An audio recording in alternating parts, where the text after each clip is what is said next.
Lovely. Hello. Hello, everybody, and welcome to this conversation today. Um, I am inclined to give about 5 minutes for more people to join. But while that is happening, I will be giving, preliminary information about how we are going about this conversation today. Hello, Issei here. Why do you think you're in the wrong Zoom link, please? If you can let us know that in the chat, we will work with you to figure out where you really, really would like to be this afternoon. Lovely to see everyone once again. I hope you are having a good day so far, wherever you are. Quick preliminary stuff. This is a space co-curated by the Institute for Strategic Litigation in Africa, AfricanFeminisms.com, and Liberation Alliance Africa.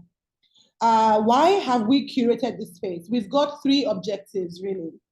We want to center the understanding of the African Union, its ongoing reforms, because while these happenings, seem to happen in spaces far removed from us, they continue to impact and shape our lives in such deep ways. Our second objective is to center the urgent need for African women, feminists, scholars, movement activists, and collectives on the need to critically contribute to the shaping of the African Union and its mechanisms. And finally, we would like to bring to the fore the critical ways in which the African Union, its mechanisms, and ongoing reforms hold impact on the rights and freedoms of African women and everyone on the margins, especially in the wake of deep-pocketed, influential anti-rights movements and their work within these spaces. A warm welcome to everyone. And quickly, I will do some housekeeping. As you join us, can you please go into the chat box and introduce yourself? Tell us what part of the continent you're dialing in from, and also what your work is primarily about. We want to learn from you, we want to hear from you, and we want to feel like we are in community with a diverse group of women who are here to kind of work with us to shape the future of this continent. We will now go through a round of introductions before we begin the substantive conversations for today.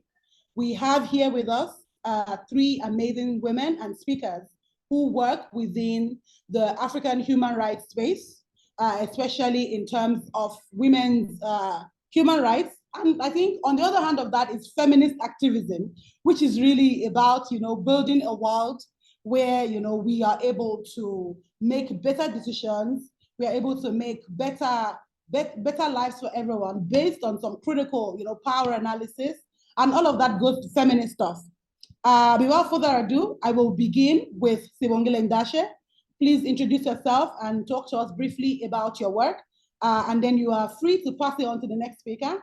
And then we will, actually, no, do not pass it on so that we don't make it a bit rowdy. When you're done, I will identify the next person, they come on and do a brief introduction of themselves before we jump right into the substantive conversation for today. Simongile, floor is yours. Hi, thank you, Lara, for that welcome and introduction. My name is Sibongile Ndashe. I am the Executive Director of the Initiative for Strategic Litigation in Africa, also known as ISLA. We work to develop a pool of feminist lawyers that can be of service to the African feminist ecosystem. One of the spaces where we work is the African human rights system and the African Commission on Human and People's Rights in particular. So we are quite interested about the debate and the discussion today, precisely because of what it means to engage in the African human rights system, so the implications of this reform for that. You're on mute, Lara. Thank you so much. You would think after 3.5 years and a pandemic later, we'll be perfect at this Zoom thing. I'm going to bring up Joy. Joy, please introduce yourself quickly and tell us, a bit about your work. Thank you. Thank you, Omolara, and good afternoon, good morning, good evening to all our listeners. My name is Joy Asasira. I'm a lawyer and feminist, and I'm speaking to you from Kampala, Uganda. I have spent about 12 years doing advocacy campaigns, movement building around issues of bodily autonomy, and particularly focusing on access to safe and legal abortion in Uganda. Why do I come to this conversation? I think because of that, right? I've been at the center, or in the middle of the battle for women's autonomy and access to safe and legal abortion and other issues around agency. And so after 12 years, realized that there was sort of like an iceberg. There were factors beyond what our eye could see that were causing either failure for us to make progress around access to abortion and other human rights, women's rights issues, and that these factors were not necessarily overt, but they were well orchestrated and well planned and well financed. And this is the anti-rights and anti-gender groups. So currently I work in East Africa, in Kenya and Uganda particularly, trying to understand, document, track the footprint of anti-gender groups and develop and support the movements that I work with to roll out strategies to mitigate against attacks from anti-rights groups. Lovely. Thank you so much. And I love your analysis around, we spent actually so many years not seeing the actions of this group because they were not overt at the time. And now I believe we are more vigilant. Thank you so much. May I have Ruth, please? Ruth, the floor is yours. Thank you, Lara. Hi, everyone. My name is Ruth Nekura. I'm a feminist human rights lawyer. I am very passionate about putting feminist analysis into like knowledge products. So I really enjoy research. My work has been around supporting feminist organizations, human rights organizations, through providing research, technical support for capacity strengthening, gender assessments. So I'm just very interested in this idea of thinking about state responsibility for human rights, so the entire sort of human rights framework, but also merging it with a feminist analysis, which often sometimes seems to be in contradiction and often is in contradiction. So that's sort of where my life work has been, and I'm so excited to be here. Absolutely, lovely to have you. And to finalize that, my name is Omolara Oriye.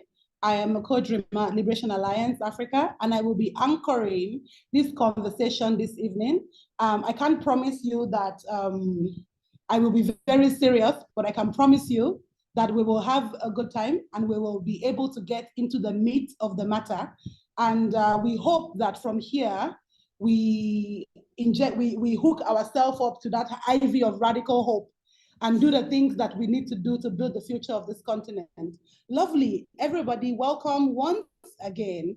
Do not forget to jump in the chat box and introduce yourselves. Let us know where you're talking to us from so that we can feel connected with you and your struggle as well. So we are gonna have this conversation in 3 parts. The first part, we're gonna be setting the scene and kind of trying to understand what is this African Union, why are they, having a reform? And I know that seems a little, pedestrian because everybody knows, but we are trying to create a situation where we actually truly understand these systems and structures that impact our lives on such a level, right? So we're going to talk about that and, understand what are these reforms? Why is this reform important? And the other part of the conversation is going to really deal with, why should we care as feminists? Why, should we care about all of these reforms? And finally, we will look at what does caring look like, for feminist activists, scholars, and African women. What does caring for this process look like? What does it mean for us to kind of, be deeply rooted in the fabrication of our reality at this level? So with us today, we have had the beautiful introduction from Ruth, Sibongile, and Joy, and we are happy to have you here. And I can't wait to actually jump into this conversation. So quickly, I'm gonna go to Ruth first. Can you please give us a background to the AU reforms and what the key areas of reform are? Yeah, so and for anybody who, as we are speaking, something remains unclear or we do that thing that lawyers do, which is not right, to use language that's not actually, doesn't make sense in life. Just put in the chat box a question for clarification so that we can move together. I'm seeing we have 27 participants for now. So I'm glad that we are doing this with a good number. So as you know, a lot of us will know that about 21 years ago, the African Union was launched. And before that, it used to be the OAU, right? And at the time, when 2002, the AU was launched, it was sort of the discussions even leading up to that was the realization that the OAU existed for such a, like the main reason for existing was to decolonize Africa in the way that we understand physical colonization, the occupation. And so with the wave of independence that happened, with South Africa in 1994 happening, there was apartheid ending. So the conversations around what is the outfit that we need in Africa to move us forward, right? And so this outfit was set in place, and it was to say, let's now think about economic integration. Let's think about integration generally for the continent. And I always love to look at the vision for the AU that says an integrated, prosperous, peaceful Africa driven by its own citizens, representing a dynamic force in the global arena. So this is sort of how the AU came to be. But since then, there's also been an understanding that the AU itself is not fit for purpose to achieve the goals that it sets to achieve for itself. And this became super clear post Agenda 2063 in 2013. So the AU casts this 50-year vision, and it becomes clear, as it has been, that the AU itself is not fit for purpose to achieve that vision. So what must happen now? All this time, there have been conversations of reform, and reform processes have been happening in pockets.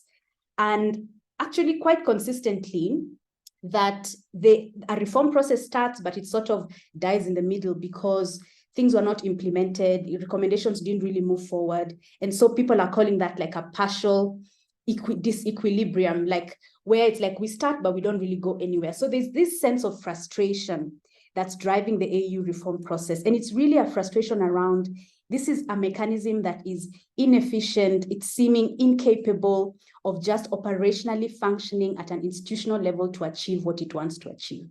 So this became urgent in 2016 when African leaders said, we now need to really do something major and intentional about this. Let's reform in a way that actually will become fit for purpose.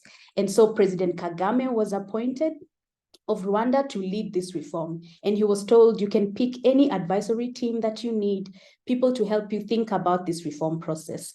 And he picked mostly banks.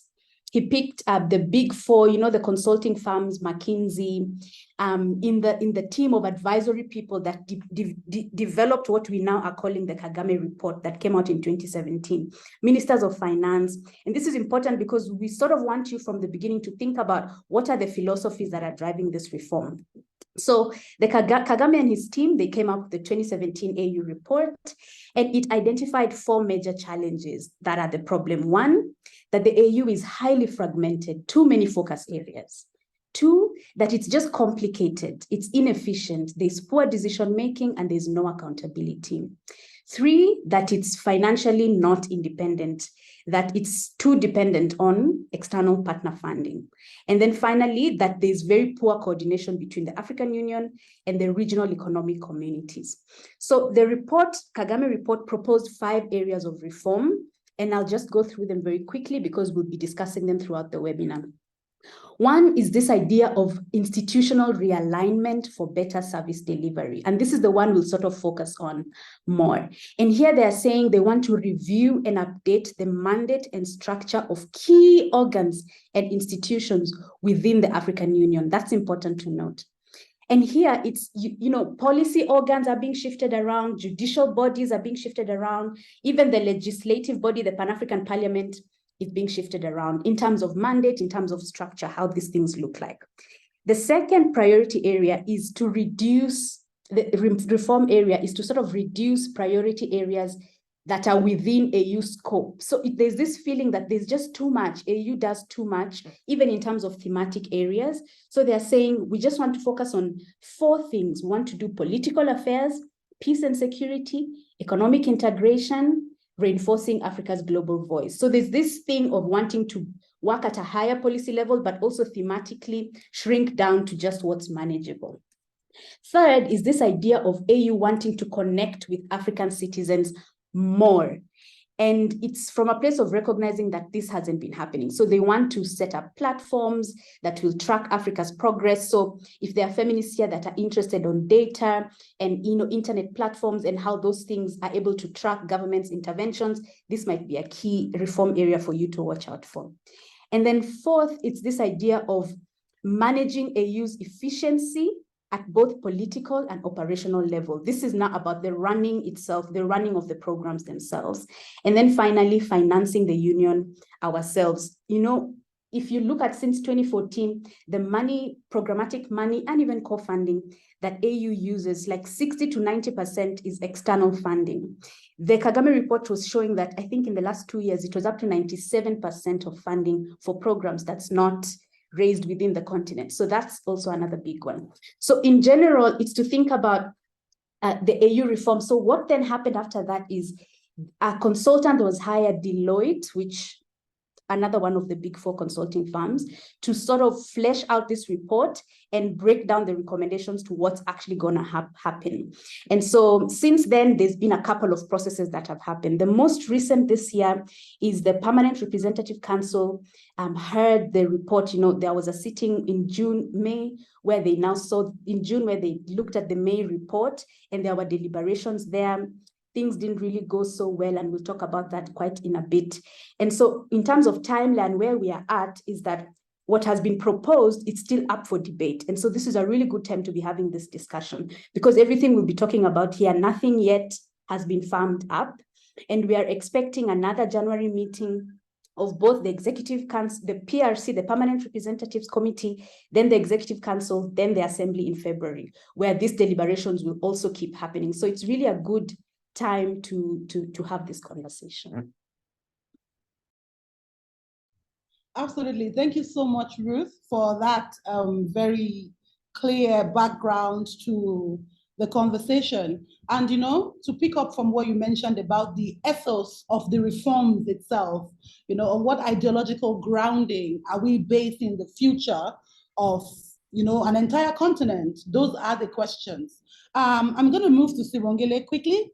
And I would like you to talk to us about why we need feminists to engage intentionally with the restructuring of the African Union, and a bit about what happens when things are built without our engagement. Women and people on the margins in general are not strangers to a world that is built without your concerns, without you in mind. And now is an opportunity to, build that future together. That's if they let us, but we are ready to collect the table at this point, yeah? But yeah, Sibongile, please, can you take us kind of through why feminists need to engage intentionally, and what happens, when these kinds of structures are built without our engagement? Sibongile, please. Okay. So one is a question that people can answer, for themselves. This process is a process that started in 2016. And I'd like to believe that most people who are joining us today are feminists. And just what people know about the process and what they have done, to engage with the process. Because I think just from the onset, we can agree that this is an important conversation for all African citizens or people who care about African institutions and systems. So the African Union is a very important space and place for all of us. And so what has been the extent of our engagement with the Kagame reforms, because it has been 7 years?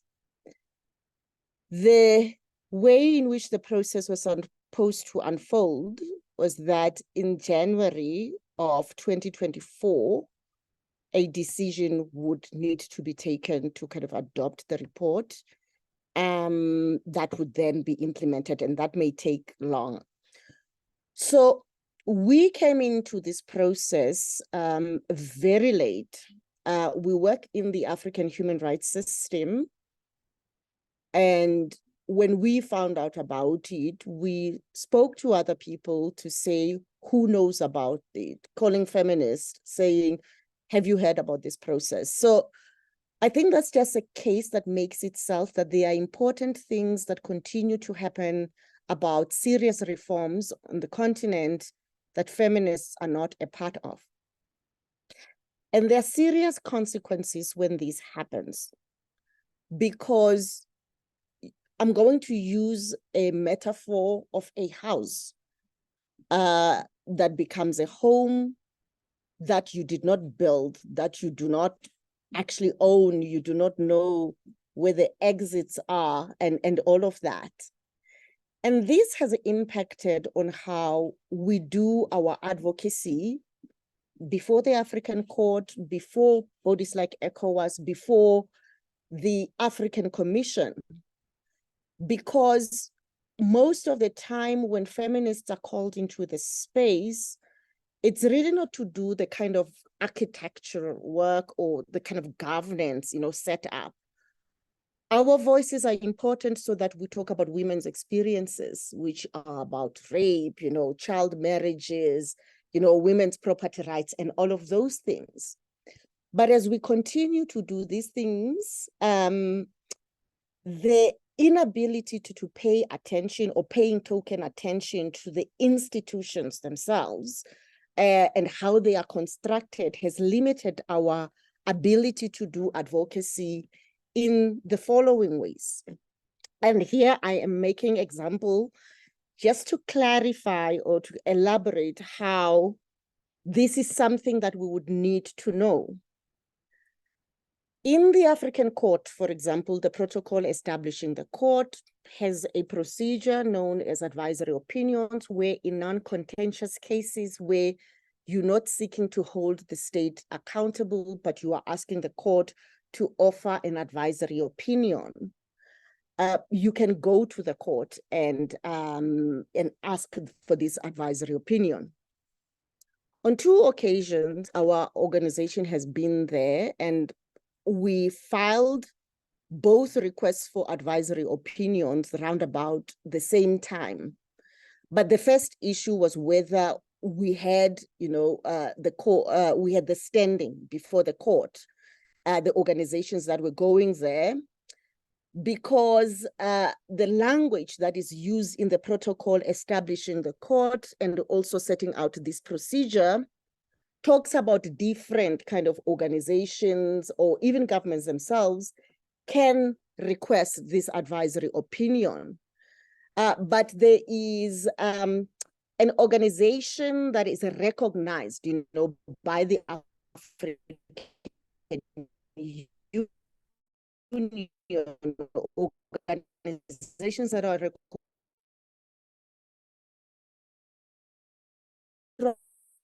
the women's rights organizations from the continent, like FEDER, Women's Legal Center, Lawa Ghana, and all of that, that those that had observer status from the African Commission were organizations that were recognized by the kind of African Union, because it was quite unclear which kind of NGOs can actually ask for advisory opinion.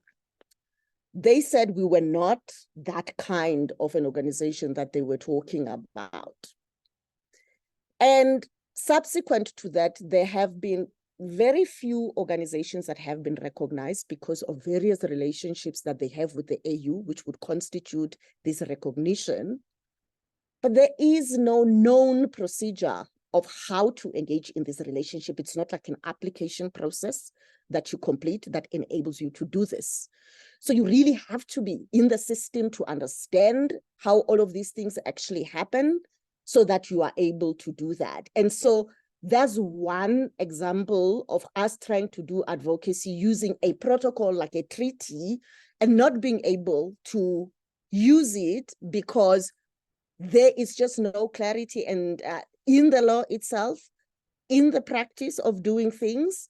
But had we known what was envisaged from the beginning and have all of this kind of background information about how NGOs get to participate, because even now, with the directions from the court, for those that have been allowed to, it's still unclear for those that have not been allowed how you actually do this. So it makes our advocacy kind of limited because we can only use things that have already been established or now have to go and work through the organizations that have been recognized, and that is not how a regional human rights body is supposed to work. We see this in organization, in mechanisms like at the ECOWAS court, where we've also tried to intervene on 2 occasions on cases around violence against women, because ECOWAS has historically struggled to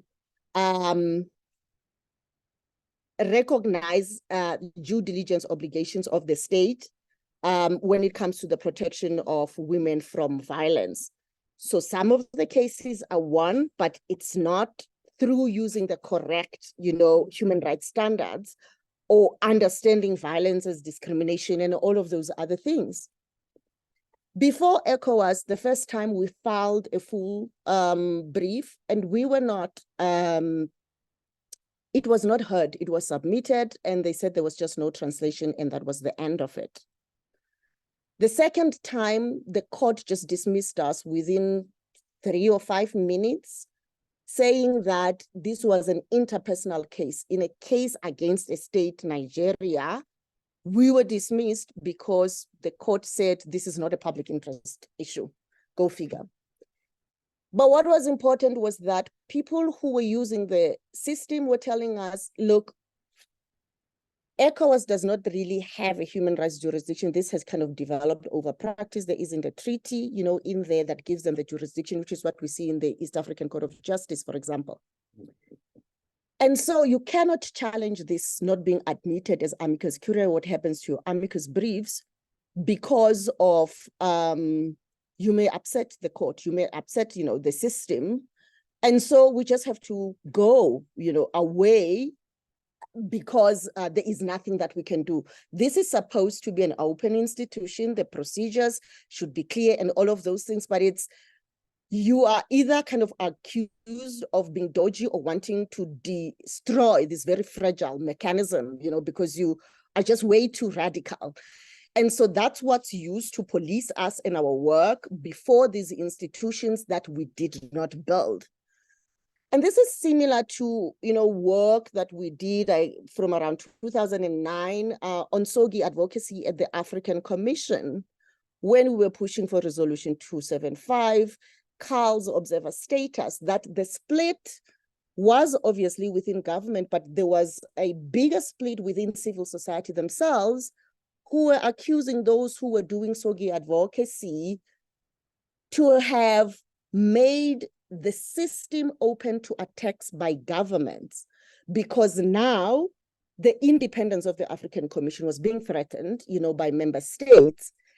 And one can kind of contrast this to when states don't want to be held accountable, period. Like that's what they do. They violate human rights. And when we take them to this mechanism is when we want to hold them accountable. So of course, they would not like progressive things that are happening there.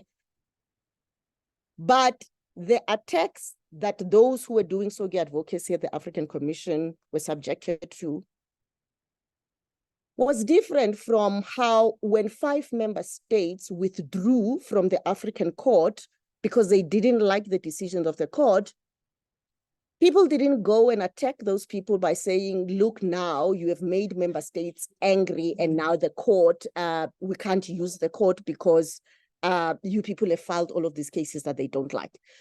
So that is one of the most important reasons why we need to be part of building this, so that we can be able to make the case that this is how it is actually supposed to work when it works, so that our involvement is not just limited to the women's rights issues or the typical women's rights issues. So as feminists, we are coming here to say we have to be part of these processes because it impacts on our ability to do effective feminist advocacy.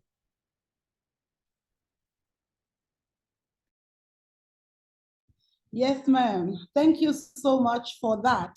And I see that we are already identifying, patterns, from this conversation, a pattern of consolidating power at, in an exclusionary manner where nobody has access to those spaces, a pattern of, telling people who want their rights and liberation, they are the problem, when it is glaring that systems and structures are built in ways that are meant to exclude these people, and you become problematic for wanting to participate within those spaces. And that takes us to the importance of being a part of the architecture of these mechanisms that have such an impact on our lived experiences in Africa. Thank you so much. I'm gonna bring the conversation to Joy. And we're gonna look at, now that Sibongile has told us, has shared with us ideas on, what it means to be excluded from that space, what can go wrong with these AU reforms? What should feminists look out for in terms of threats and tactics used by, anti-rights movements at critical points in the, human rights infrastructure on the African continent? We know that they have money, we know that they have influence, but there is another thing that has come up, within in their pattern of work. It is that they are opportunists. And so such a conversation as a reform is another space for them to kind of, swoop in and take over the things. So I want to bring to Joy, what can go wrong with these AU reforms? How are we exposed as feminists within this kind of space? And finally, what should feminists be on the lookout for? Basically thinking around the infiltration of the UN and other comparative, regions on human rights, and how these spaces have been infiltrated. Also, maybe drawing patterns from how, this conversation started from, localities and countries, and, started showing up seriously within the African human rights, framework. So, Joy, the floor is yours, please.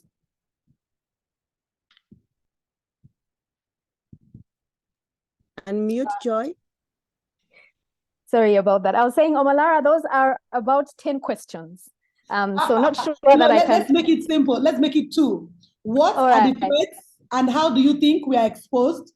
Because we know that these folks, can be opportunists. And the other side of that is, what should we look out for? So not just what are the existing threats, what should we also look out for as this process proceeds? I think that's, does that sound better?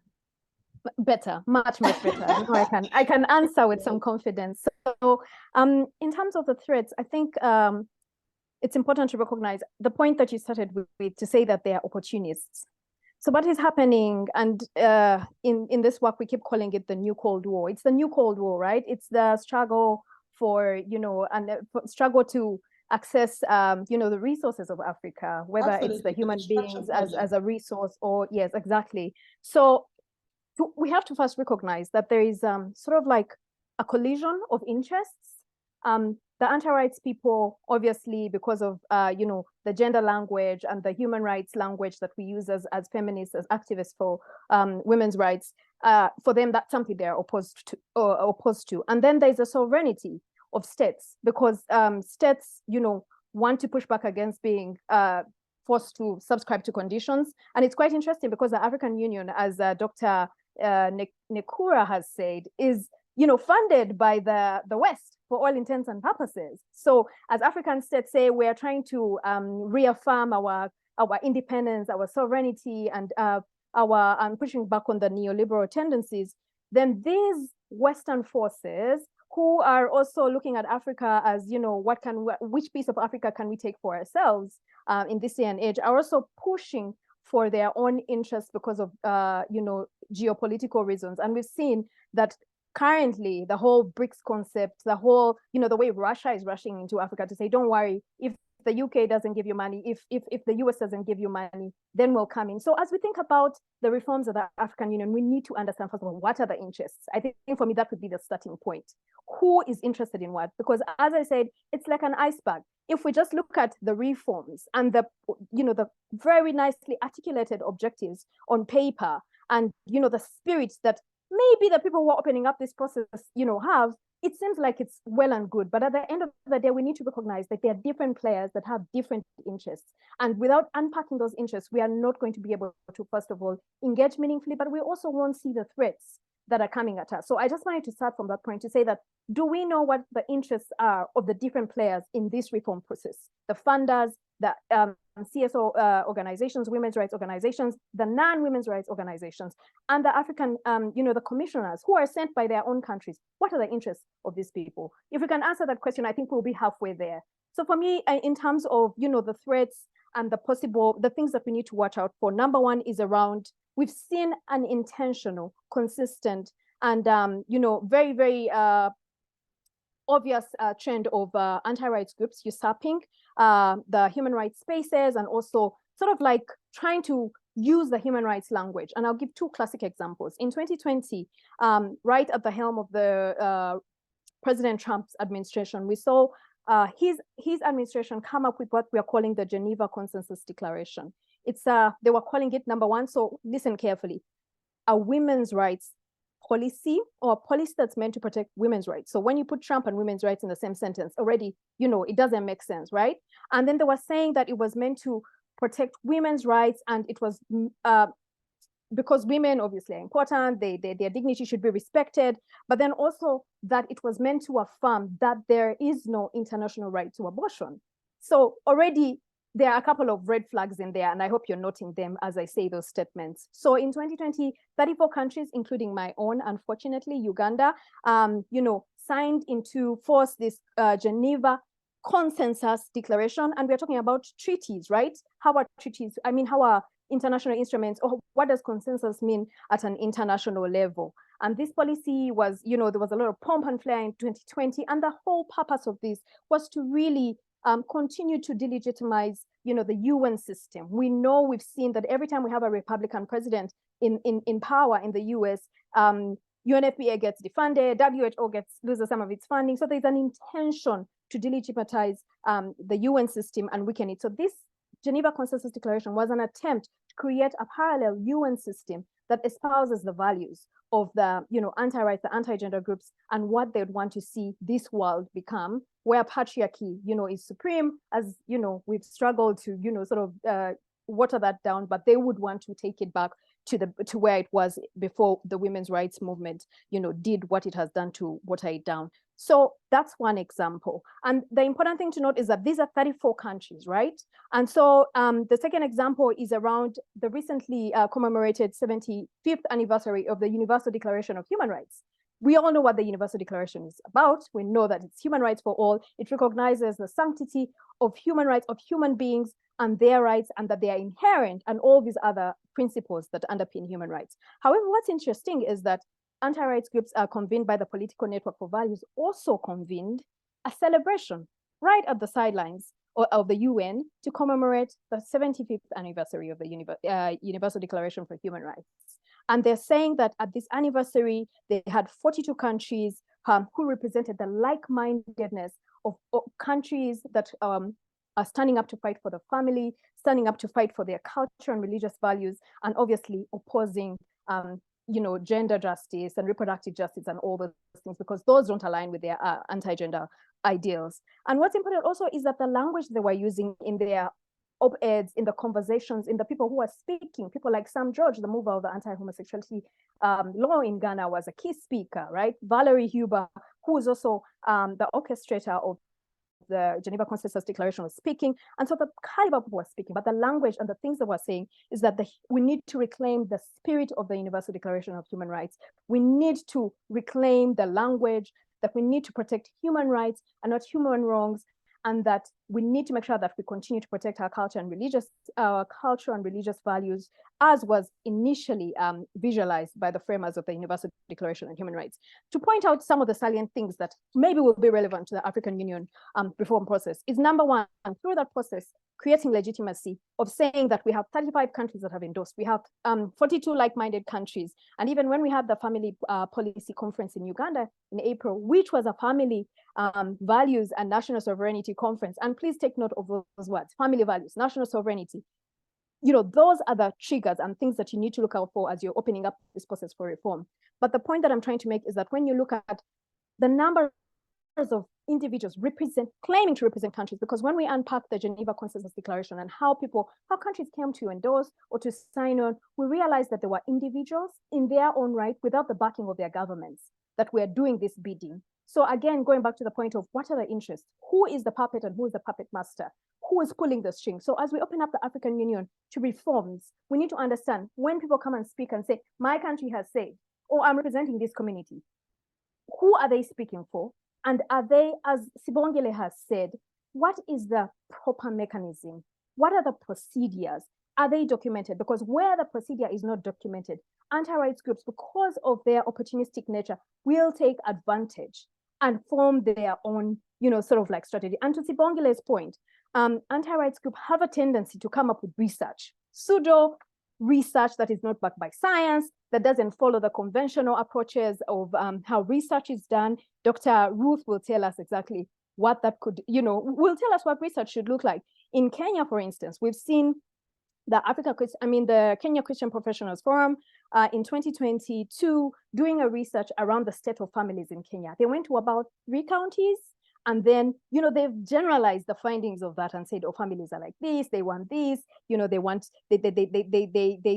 don't believe in, same-sex marriages. And to back that up, they've also worked with the Catholic University in Kenya and have done a research of what are the Kenyans' perceptions around, LGBTQI rights. And, it's really like a small sample space. I forget how many people there were, but it was very little. It was very small. It couldn't be, there's no way they could make substantive conclusions around that research. So as you open up the African Union, and Sibongile, you've said that in some instances, there isn't research that, or there is an opportunity to bring some kind of writing or research or opinions. Who's doing the research, right? As you think about the reforms, someone has done their research, they have their interests. Kagame has his interests as, someone who is really focusing on development and, catching up with the, developed world. What are his interests? And if he does research, is he going to prioritize, the right issues that affect women's rights, okay? And women and people who are living at the margins of society? I highly doubt that. So we also need to think about who's doing the research, who's producing the data that is going to be used to inform these reform processes. And another, broader strategy is around pulling out of regional mechanisms, because as we are thinking that people would want to come to the African Union, one other thing that the anti-rights groups have done is to make a case for countries to pull out of mechanisms that they say do not represent African values and culture, and that go against, the family, the African traditional natural family. So examples include the Maputo Protocol has a target on its back. And as we talk about the African Union, the Maputo Protocol becomes critical. And why this is happening is because, of course, we know Article 14 of the Maputo Protocol that talks about bodily autonomy, access to abortion and all these, very progressive values. And one of the only, human rights instruments that really espouses this right to abortion. But through the family protection, through the conference, the family policy conference that was held in Entebbe earlier this year, they came up with the Entebbe Declaration. And one of the key points in that declaration is that they would like to make sure that African states that have ratified the Maputo pull out, and that Maputo altogether is shown as, or is portrayed as, an African, because it espouses values that are Western and don't align with the lived realities of most Africans, which is untrue. But because countries, as I said, have their interests, and we need to understand these interests, they are aligned to that. And we've seen that the people who are representing different states in that meeting said, we'll go back and we'll ask our countries to have a referendum. Kenya is one of those countries where the issue of having a referendum, because number one, Kenya's Article 26.4 talks about the right to abortion. It has constitutionalized the right to abortion, just like South Africa, but also because Kenya has ratified, even though with reservations, the Maputo Protocol. So the anti-rights groups are using those clauses to cause a rollback on entire human rights framework. And the last one, because I know that I'm taking up so much time, is around the European Union, Africa, Caribbean Pacific Treaty, which is a relationship based on partnership.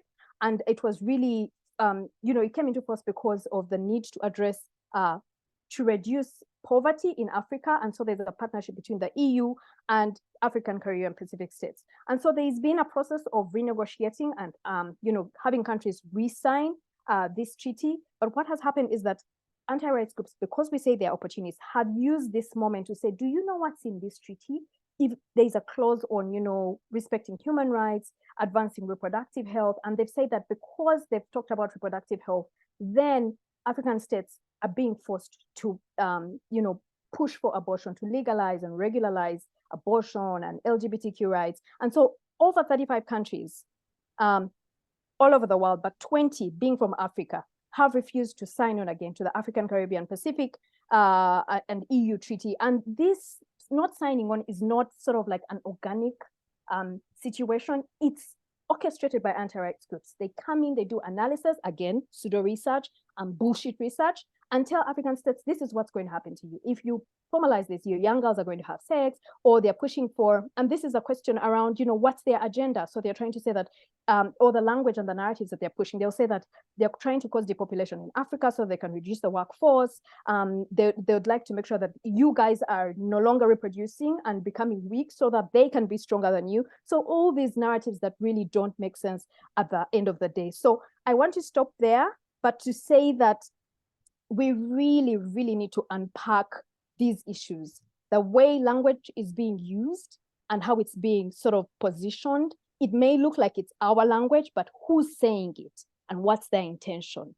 What are the interests at play as we enter this conversation? Because if we don't know the interests, then we will find ourselves aligning. And this has happened with funders. I don't know if there are funders on this space, but we found that many funders, and it's relevant to the African Union, right? Because someone says, I'm doing work at the African Union, please fund me. Recently, I learned from Sibongile that the Alliance Defending Freedom, which is one of the major anti-rights groups in the US, applied for observer status, right?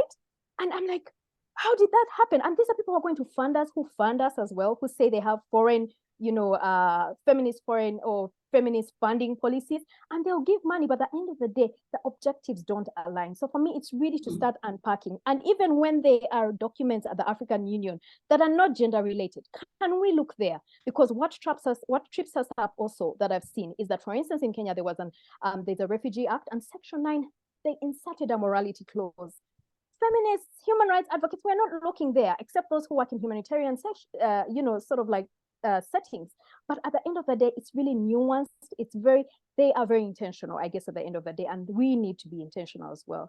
I hope I answered your questions, Omalara, but I'm happy to take you have answered all my questions, Joy.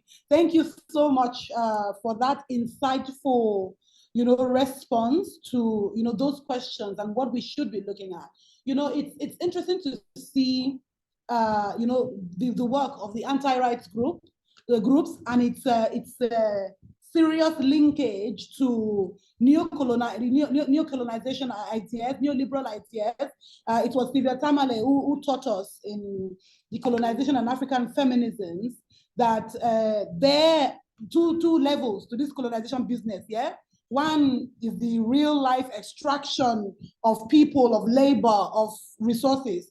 The other is the coloniality, what she calls the coloniality of the mind, right?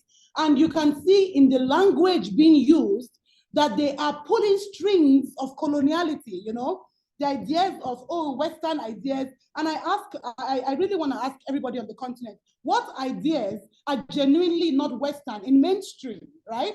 Because it is the issue that they are calling Western that are actual real issues that, emanate from people and their lives and their real lived experiences. But these ideas that they keep perpetrating at those levels are Western ideas of extraction and colonization, right? But today is not the day for that. I'm going to move quickly to the next question. We don't have a lot of time. I love how you're talking about, because when I think about this, I just think of swear words. I'm really impressed at how you are finding professional words to describe this madness, right? Lovely. We're going to move quickly to the last part of our conversation. I will be doing some magic in merging together some of the ideas that I would like for us to, expand upon. So when I, ask, the next set of questions, I want our speakers to keep in mind that it would be important to add a call to action. For example, what opportunities are there, I'll find a way to merge it together. I want to say that we don't have a lot of time, but you have chosen me as your moderator and I can talk for 2 days. So we will finish this quickly. So I'm going to go back to Ruth quickly. What are the implications of these reforms for African human rights mechanisms, giving credence to two key things? One, the independence, of the African human rights mechanisms. For example, talking about the merging and distortion of mandates, for example, of the African Commission, and talking about, implementation. So Ruth, the floor is yours, please. Thank you, Lara. So I think the way to think about this, and I think we will need to have a follow-up conversation because there's a lot in such little time. It's the one I would focus on maybe is this idea of wanting to realign and merge institutions. So what Joy was saying is the point, like what are the underlying driving forces behind what seems as a very clean picture on the face of it? Because who doesn't want to be efficient and effective? It's a very good goal. And so the underlying driver is that there's this one proposal, first of all, to think about, which is the suggestion to merge the Commission, the African Commission, the African Committee, and the African Commission, the Committee of Experts on the Rights and Welfare of Children, and the African Court. So essentially a proposal to merge all the judicial bodies into one. I mean, a proposal that could only come from Deloitte. And this is funny because it just completely fails to realize that these human rights bodies have very independent and different genealogies. The Commission is 36 years old. The Committee of Experts is essentially designed to monitor the African Charter on the Rights and Welfare of Children. That is a monitoring body for a completely different treaty. The African Court is established by a protocol of its own. It provides binding decisions. So these are different bodies that serve different, that are birthed not by the African Union, but they are treaty bodies. So to want to merge them together, the main question is to say, what does that mean? Are the human rights treaties of this continent up for amendment? Is that what the question is? And I think that's the main thing to look at. And in order to understand what are the underlying or the driving forces, it's important to know what's the context that's been happening within the African context. And the main thing is, like you mentioned, the attacks on independence of the Commission that we've seen. The Commission especially, and why it's to think about the African Commission as the one that's the most accessible judicial mechanism we have on the continent. It enjoys universal ratification. Everyone on this call, you could probably sue your government before the Commission, and the protection mandate especially of the Commission.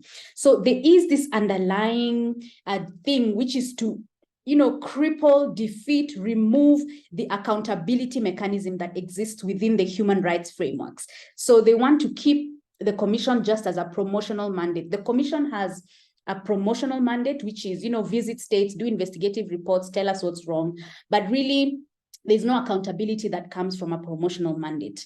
The protection mandate is where the accountability happens within the Commission. And that's the same for the Committee of Experts. So this idea of merging and keeping the Committee of Experts and the Commission as just promotional bodies is intentionally designed to remove accountability, to remove spaces where activists, people who want to challenge inequality that's happening in their continents can go and actually do this. And that's been consistently happening. A lot of us will know how in Decision 1015, which happened in 2018, where the political bodies of the African Union intentionally, boldly saying that the Commission does not actually have independence. Its independence is of a functional nature, not independence from the bodies that created it. And yet it's not the policy arms of the African Union that created these judicial bodies. They are, in fact, created by the treaties themselves.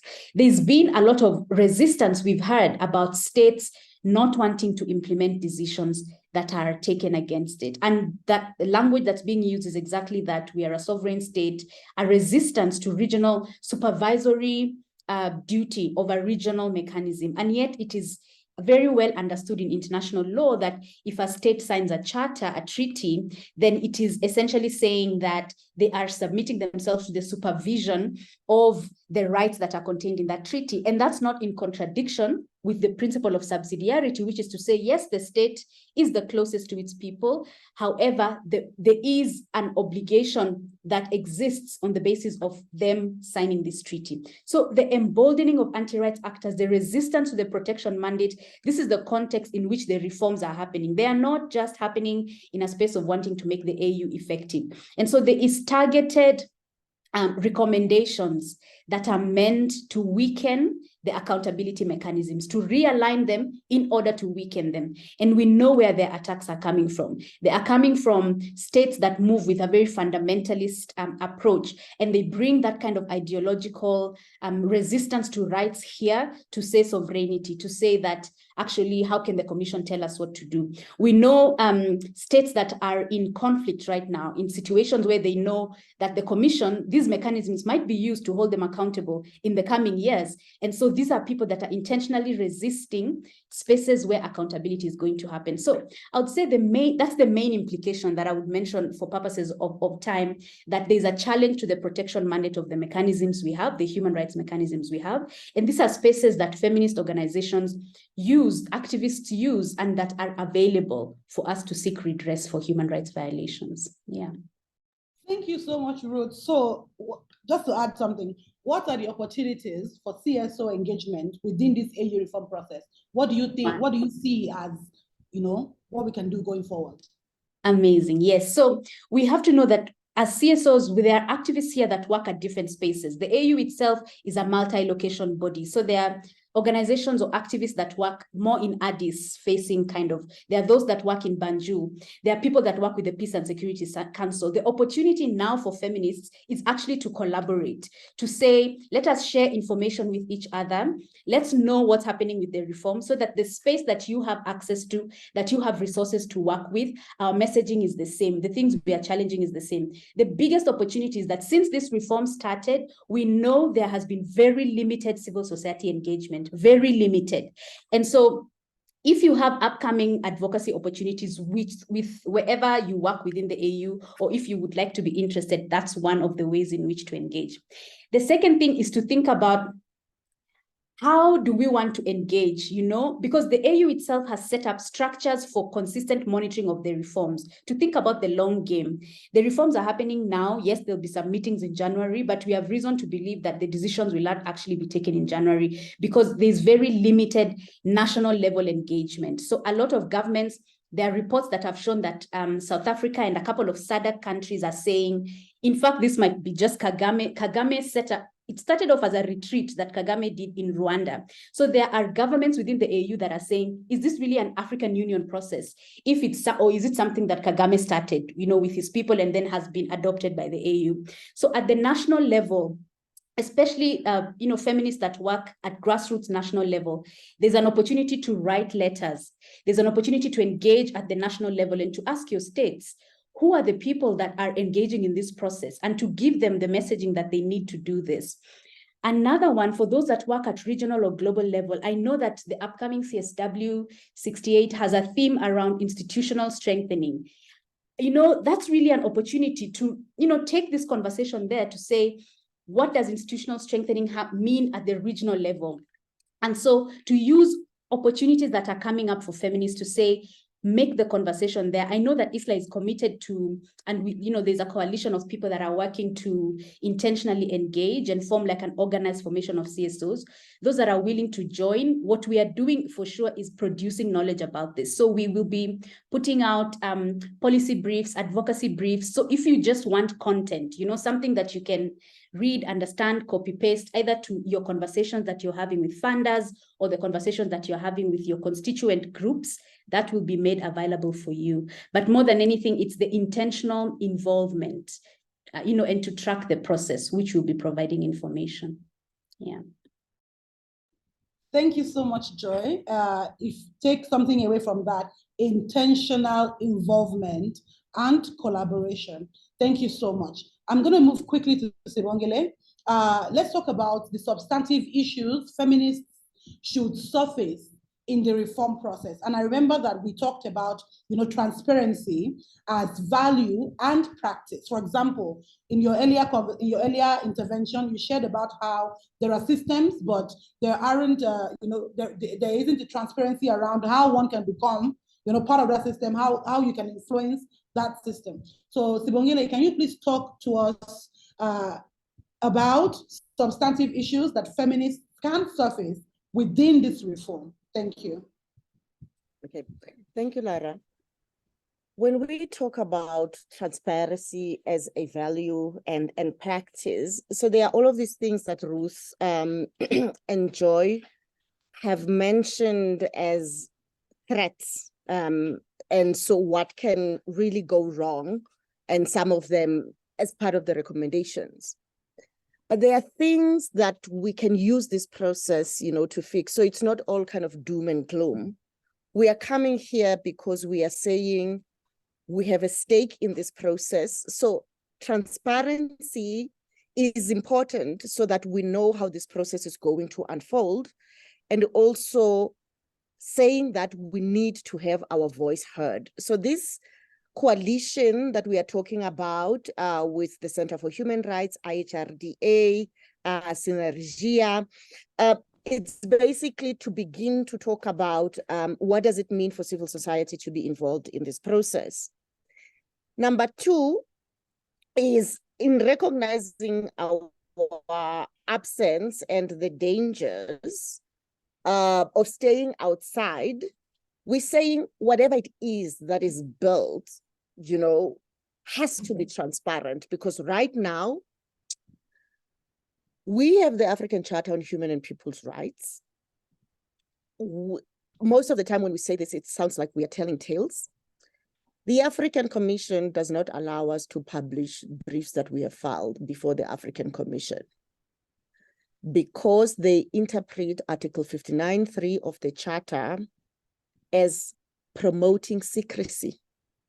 They call it confidentiality, but basically how they have read that provision of the Charter, it's that nothing that is to be decided by the Commission must be publicized before the African Union has basically kind of adopted, that kind of a report. And so this restrictive interpretation basically means that I cannot go and like if I have a case before the Commission and issue a press statement that says we have filed this case before the African Commission, and that's why many times people do not actually know what kind of cases. This is the only mechanism that we know that doesn't have a cause list. This is not by accident. This is a body that enjoys universal ratification. So the violators have not accepted the jurisdiction of the African Court. So they don't want people to know that they are being sued for extrajudicial, killings, that they have mass trials, that they have taken to the General Assembly of the African Union. And they are the ones that are imposing this interpretation that it is confidential. This goes against the right to a fair hearing that has been interpreted by the Commission itself and all human rights bodies, that we need to have our day in court. You don't have your day in court like that at the African Commission because you do not know. So this then becomes a process of exposing some of the absurdities of what's happening in the system and allow us to have a proper human rights conversation to say, how can I not say that I have been wronged? And so right now, for many people who litigate, there is this fear that if I dare and share a press release, they may actually kick out, the case. And we don't represent ourselves most of the time, it's our clients. And then we always kind of split, but we know that this has to be like the wrongest, of wrongs in terms of how mechanisms work. So some of the things that we are talking about as things that we would really want to push, for in these reforms are issues like transparency. We have a challenge around the election of the judicial, kind of the officers that sit, like the judges, the commissioners of the African Commission. And it's often like a raffle, you know, sometimes, but it has been known to happen, and it does happen, where people who have zero knowledge of human rights standards, not even the charter itself, are put in these bodies. And so you can imagine what it means to actually go and do advocacy, whether it's a case or you have a shadow report that you want the people to understand. And these are the same people who have no qualms going into public platforms, basically saying things that are against human rights standards. So what we're talking about right now is, with this current climate of far right governments and anti-rights actors infiltrating the systems, you have opportunity meeting preparedness, because they've got this pseudoscience, they've got this distortion of international human rights standards. And if you have judges, commissioners that are not competent in human rights, then you can see what is going to happen. So one of the things that we really are asking for is a revise or kind of relook at how judges and commissioners are appointed to this body, and the caliber of people that we want, you know, to have in these bodies, so that we are able to have people who can fight back, you know, when there are attacks against human rights standards, not people who are co-opted, whether deliberately or sometimes out of ignorance.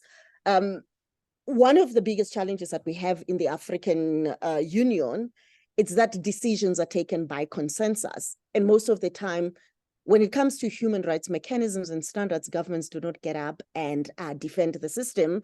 So unlike what happens in the UN, where you would see that this country voted green, this one did not vote, this one abstained, we do not have that, you know? And so that makes it even more, in some ways, consensus building, that people have to find each other is good. But the problem here is far right or kind of governments that are against human rights standards. They normally get up there and they say what they have to say, and there is no one to actually oppose them. And in that way, we continue to see the weakening and the dismantling of accountability mechanisms. So the issue of election of the judges and the commissioners, and the issue of transparency that is built into these processes, it's one of the things that we believe as feminists or civil society actors we should be pushing for, among other things, but those are the two for the purposes of this and because of time, in order to strengthen the system. I just want to add that what is at stake is not only the African human rights system, but we are focusing on this today because we work, you know, in the African human rights system. But we hope to be able to engage feminists that are working in peace and security and all of these other systems of the African Union that are also under reform. Absolutely. Thank you so much for that. Before I ask you the next question, I just want to tell everyone on this call that we thank you so much for staying with us up until this time. I do want you, however, to begin to think about your questions and add them to the chat box. If you want to speak on them, the opportunity will come shortly, and you will be able to ask your questions. I also want to mention that we are looking forward to sharing a further date with you all for a follow-up conversation concerning these reforms that we have been talking about. So we do want more people to be aware. We do want more people to be involved. And so we will be doing another one, and we will be sharing the dates with you. For now, what you need to start doing is talking to other people within your space, within your area of influence, about what is at stake, what do we need to do, what do we need to take seriously, and how do we influence the architecture of the African Union for all the reasons that we do need to. So Sibongile, I will be asking, what are the problems with the way CSOs Before I actually go there, sorry, Joy had to excuse herself. There is a bit of an emergency.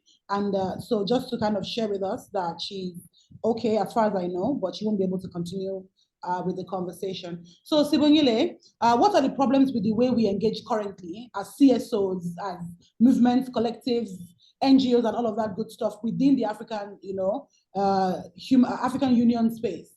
And what are the opportunities you think are before us, and how can we, kind of engage in the ways that we need to engage in? Thank you. Right. So we do have to find ways to collaborate better. We need to have proper information. So that's why this investment in knowledge production, and also not just generic knowledge, because I think this is what has also happened to feminists, that we read other people's documents. So we need to be able to see feminist voices.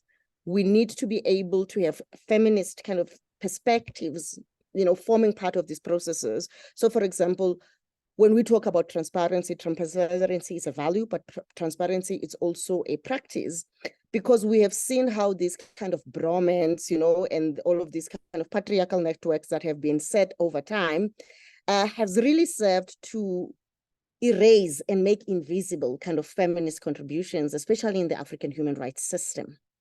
So one is really a call to action to us. But when we enter these spaces, we have to really jealously guard the spaces, because the depoliticization that we continue, to see in there, there are many people who go to the African Commission, and that's why one of my favorite questions these days is, what are you doing about the Kagame reforms, as a feminist? So what does it mean to occupy a space, whether it's the NGO forum or whether it's CSW, and then you are on the participants list, but what is the agenda that you are really kind of pushing forward there? And so we need to bring politics kind of back, and that's what we are trying to do together, to say this is a reform of a political institution, but there is politics, behind it. So when we are talking about the work of anti-rights actor, the far-right government, and what is happening in the world, we are saying when we engage in these processes, we can't just see them as neutral, processes where we are talking about human rights standards. We have to engage as feminists on whether this is good for us or whether it is just maintaining the status quo. But we have to really surface how all of these networks that have existed have often not served us, as feminists, and to advance the ways in which we are actually able to work. So it's calling like politics back, into this.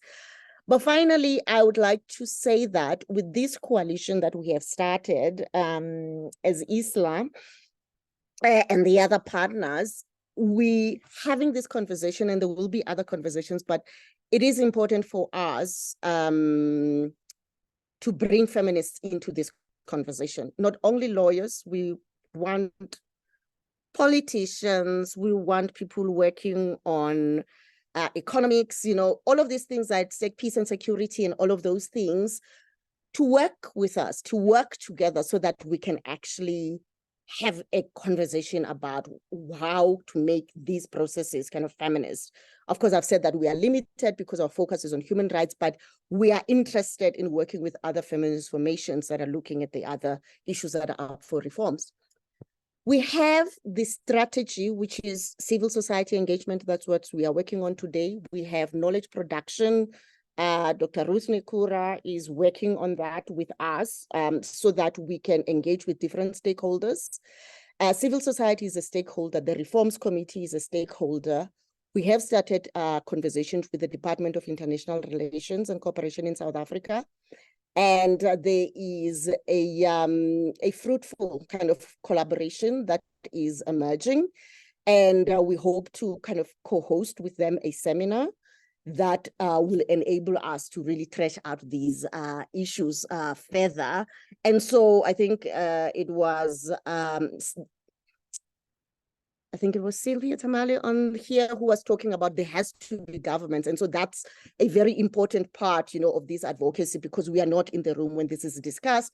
So part of the knowledge production it's that. But what we are hearing right now is that it is unlikely that January or February this decision will be taken, because at the last kind of ministerial committee, it doesn't look like there was a lot of progress made. So we are not at a place where a decision could be taken. So this is encouraging, if that's what happens in January and February, that we have at least a little bit more time to organize ourselves and to really develop submissions that says this is the Africa we want. Absolutely. Thank you so much. That was a really good way to wrap up, the permutations that, we've had all day. The floor is open for questions. So I would love for all of us, some of us, whoever is interested, to put forward your questions. We will try our best, the panelists rather, will try their best to kind of provide answers to that. And then, we want you to stay in touch with the movement, as we go along. So while I am waiting to see hands up, there is a question in the chat, in the Q&A box. May, if you can please translate that with one of the capitalist tools that we all love and adore, Google, so that we can quickly have a look at what that is. Right. I'll just take that one, Lara. We have a partner from Burkina Faso who is attending. There is no translation, like the French translation. And they have, received, and this has not happened. So this is the first one. And I think there was a time when we were thinking that we were going to do the like Anglophone, kind of Francophone, but going forward, Mrs. Onaba, what we are going to do is that all of these conversations are going to be in French and in English. So really apologies for the oversight. What we are going to do is to translate this webinar so that we can actually share it with you. So thank you so much for making the time, and apologies for that. Ooh, okay. So English French is getting better. I love it. I love that. Please, the floor is open now for questions. Before we, as you put up your hands for your questions or write them in the chat box, I will kind of speak to some of the things that we've seen in the chat, as the conversation has gone on. Rosebell has said, where feminist influencing should focus in the face of this remonstrance. We will remember that Israel is trying to get observer status, but African NGOs cannot. So those are the kind of the key things that we should keep in mind beyond, the grand, just little things like access. Like, why do we not have access to our own spaces? I think, just comments about how this is a colonial scramble for what to label African thinking and serve the interests of the political ruling dictatorial class. I think Sylvia Tamale shared that surely there must be some friendly state ministers and public officials on the continent that we can lobby, as they are more likely to be heard at this level than we are. Yes. I think that's everything in the chat box. The floor is still open for questions. And while you do that, I think okay, keep going, Siwangele. I can see that you want to say something. Go for it. Part of the civil society engagement, it's not just us who are engaging with member states. So there is a very clear ask for people to talk to their capitals, about this process. So those who have got access to diplomats, Ministry of Foreign Affairs, what we are hoping to do in this knowledge production work, hopefully before the end of this year, is to share a set of asks, that are informed obviously by what we are talking about today, so that we can begin to engage, our member states. So this is for to anyone who know these kind of stakeholders, people who are part of this process. That's a very urgent ask, to be able to identify these people. So I think what we're hoping to do today is to really say, let us have this vigilance, about what can go wrong, what are the threats to these processes, what this process is about, and then end here in terms of kind of calling people to action and saying, can you please help us have this important conversation in different spaces? And also, if there is something that you think we have overlooked in all these kind of pillars of the strategy that we have mentioned, where you think we may have influence or kind of game changer, please do not hesitate to do this. The person who's helping us to hold this work is May Aman, and I'm going to put May's contact details on the chat so that you can follow up with her. There is a mailing list and a working group. If you'd like to join, please do not hesitate. Oh, all right, lovely. Thank you so much for sharing that, Sibongile. And also, just to raise a quick thing that we will use your emails to follow up with you on these conversations and to give you updates, because much more than gathering, us to this conversation is the need, to build a critical mass of, critically aware people about this process, and so that we can actually, the words coming to my head is march to the gates of the enemy. Forgive me. So I'm thinking that, yeah, we will be using that in the future. I have a hand raised. Chindima, can you, are you able to unmute yourself and speak? Or shall I do that for you? All right. Okay. Chindima, good afternoon, everybody. Lovely conversations. Thank you, everyone, for your contribution. So I just have a quick question, or will I say it's a contribution?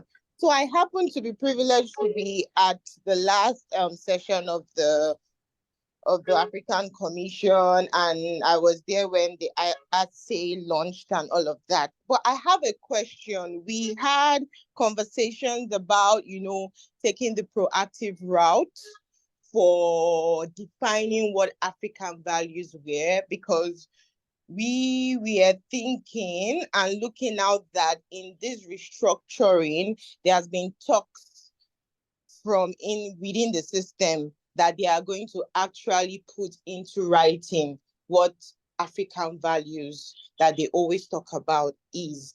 And we're looking at going back to our various countries and also coming back together to maybe take a proactive measures towards that and do a research or publish something in written form in regards to African values. That's just take control of the narrative. So I just wanted to ask if any work around that has commenced or is being done to just get the gist of the matter. Okay. All right. Yes, Sibongile, please. Oh, sorry. So this conversation about African values is not even a part of these AU reforms. It's actually something that is coming from the African Commission on Human and People's Rights itself. Yeah. And at this point, we have no faith in that it is progressive interpretation of African values, because where the commission has been over the past year is a very dangerous place, where they are going.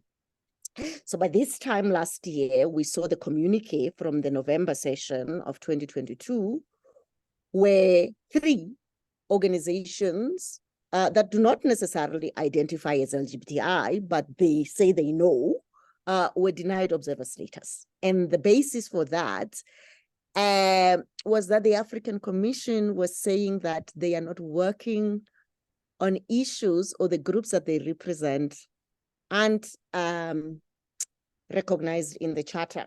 So this is extremely dangerous, and this is what I mean when I talk about the distortion of international law, because human rights 101, how do human rights vest, that we have rights by virtue of being human, and so if the African Commission says, for me to have my right to equality, freedom from violence, cruel, inhuman, and degrading treatment, for me to go to the African Commission and have my rights protected, I need to be specifically mentioned in the charter, is actually quite scary, right? That I would say, as a Black South African woman, you need to protect me, and my rights. And then they would look there and they say there's no right for Black South African women, because it's the human rights, right, that these groups are there to protect. And if they work on SOGI, they can say, my right to non-discrimination is violated based on my sexual orientation and gender identity, but the right, remains. So this conversation of this values thing is happening in this kind of context where we've got this level of regression from the commission that has got resolution 275 that is saying to member states that you have to protect people from SOGI-based violence and discrimination, and they are practicing SOGI-based discrimination, themselves. And so with organizations like Alliance Defending Freedom, because Alliance Defending Freedom applied for observer status at the African Commission, and they were dismissed on the technicality that they do not have an arbitration in Africa. So where we are going right now is opportunity meeting preparedness. That these people who are talking about redefining human rights, centering family values, they would find this this document, if it has already started, because I haven't been able to see it kind of formally, but it is something that is talked about. So the answer to your question is that we do need to be prepared. The Maputo Protocol tells us about living in a positive cultural context. And these are the things, the standards that we need to be defining when we are talking about African values. And we also need to stop running away from the values conversation because it has been captured by the anti-rights, movement. We care about families. We care about our traditions, and all of these things. We are not anti them. So it is important, and I think for organizations that are able to begin this work to say, if this thing on values come from the commission, how do we respond? Then we should actually begin kind of to do that work. I do absolutely agree. I hear you. I think that, one of the things that I suddenly have become interested in is, well, not so much suddenly, but the idea that so many things that we regard as normal have been framed by people and, spaces all around the world, whatever. The point is, I do agree with the feminist framing of African values, because now it is on the table. And so we need to kind of, name, frame, claim, and make sure that, all that good stuff. I say all that good stuff too much. All right, lovely. I don't know if we have any more questions that we want to do, but I really want to ask a question to Ruth, and that's in the absence, obviously, of other questions or other hands being raised. What does vigilance look like, Ruth? Now that we are proceeding into this space, what does vigilance look like for us? How do we position ourselves, to fight? We have heard things about, knowledge, about the importance of the importance of knowledge within the space. But just Ruth, what does vigilance look like? How do we position ourselves properly to fight back? After that intervention, I will take May's hand. Thank you. Right. So, I would say it's the things we've been talking about. When Sibongile was talking about, if a structure is going to be established and you are not part of defining it, just know that whatever it will be will mean that we have to work with it, around it, struggle with it. And the reality is that the reason why it's urgent is that even the human rights, honestly, so to think about who is kind of civil society in the space right now. We know that for the African Union, the way in which civil society engages traditionally is like through ECOSOC. But ECOSOC, Economic Social Council, is a space of NGOs that are really state aligned. So they do not have the politics that Sibongile was talking about. They are not civil society being civil society. There are no checks and balances there. If it is not ECOSOC, the other human rights organizations or human rights people that are in the space, the other people in the space are mostly human rights people, and these are mostly men. Some are even good men, well-intentioned, there are people we partner with and it's good. But the question is, or it can even be women, but it's like, is it people with a feminist political analysis? The answer is actually no. It's very few. It's literally the people that are having the conversation and maybe the ones who joined here. So there is an obvious gap. And for me, vigilance comes from recognizing that reforms can happen because it's about making things efficient, effective. Kagame was selected because he's made Rwanda what it is. And you know, the metrics that I use to praise Rwanda are about what? Development, sort of economic indicators going up. But when you look at democratic indicators, if you look at human rights indicators, they're all going down. So if this is a space where consulting firms and Kagame are going to be setting up the process within the context of all of this anti-rights work that's happening, what's going to end up is a very efficient and effective African Union, but that's essentially made the inequalities efficient. If it's the challenges around independence or the lack of transparency, the things that are wrong will simply be made very, very efficient.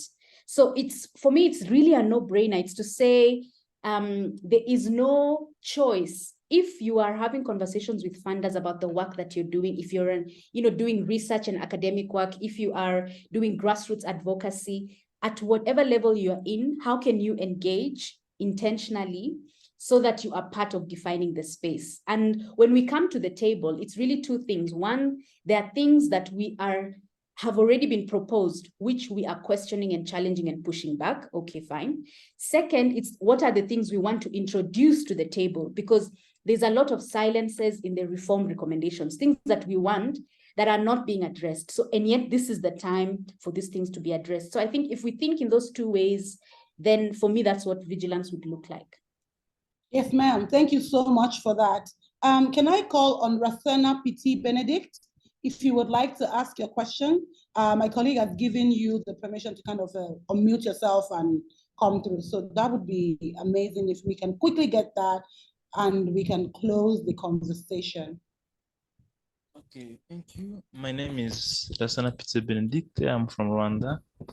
I work in a Great Rex Initiative for Human Rights and Development, GRID. So I don't know if you have tackled on those questions that I have asked there. I would like to ask what are the possible mechanisms as the one who are in the interfield mainly like Lisa on litigation strategies can be proposed for enforcing those reforms as regarding to the areas that has been shown in the report, and what can be done as if there is some existing platform where various civil societies can collaborate in for promoting these reforms. Thank you. Okay. I have shared my colleague's name here. There is a coalition, there is a working group. We started like in smaller working groups, but we've come back now together, so we're looking at the strategy that I have mentioned, knowledge production, civil society engagement, state engagement with the Reforms Committee. So that is where we are trying to come together and inviting people. Number two, there are different ways in which people can push back if this goes, and what we are thinking about in terms of litigation strategy, there have been civil society organizations here in South Africa that have taken South Africa to court, the Constitutional Court, about their failure to protect human rights, in some of these spaces, So one of it was around their role in the closure of the SADC tribunal. Like, why didn't you fight, for the mechanism, to kind of exist? So I think right now we are trying to look at how we can work with governments, because there is still a door that is open, and try and get more governments, because we don't have a voice in there right now. And these are the people who are going to fight for the future of Africa. And if that actually does not work, if they don't want to work with us, if they are not doing what we are, so at a domestic level, to begin to say to them that this is what you go and do outside. There's always this tension between international relations and their constitutions. But basically to say the values that are espoused in our constitutions, those are the values that you would have to take when you go outside. And so at a national level, that's how we should be having this conversation with our governments. And hopefully we help to give the language to civil society to engage, with their governments. And that's what we're hoping to finalize either by December or January as part of the civil society information, like advocacy kind of pack, to say these are the letters that you could be writing, these are the questions and ask that you should have, but some kind of fact sheets and things like that. Lovely, lovely. We have come to the end of today's conversation. We have spent 94 minutes, and it has been 94 minutes well spent. We've heard so much, we've learned so much. Please take some time to kind of digest and disaggregate the information so that we can begin to understand where our starting point is as, groups that are outside of a larger, working group agenda. Thank you so much to everyone who has taken the time to join us in this conversation today. But I want to thank also the Karibu Sana, thank you so much. I want to thank everyone who has joined this conversation, but also I want to thank African Feminism Institute for Strategic Initiative for Strategic Litigation in Africa and Liberation Alliance for coming together to put this conversation together for, the feminists facing conversation in terms of getting us into the room, into the consciousness, and into the action of framing the future of Africa. Without further ado, we have come to the end of today. Thank you so much to May. Thank you so much to Cynthia and Control for supporting today's webinar. We are looking forward to sharing with you, further dates for us to continue this engagement. Continue to engage within your spaces, and we promise to be back to engage even further. My name is Amolara Rie, and I have been your curator for this evening. Have a lovely rest of your day, everyone, and have a beautiful Friday. Remember to do things that make the patriarchy shake and have fun. Bye-bye, everyone.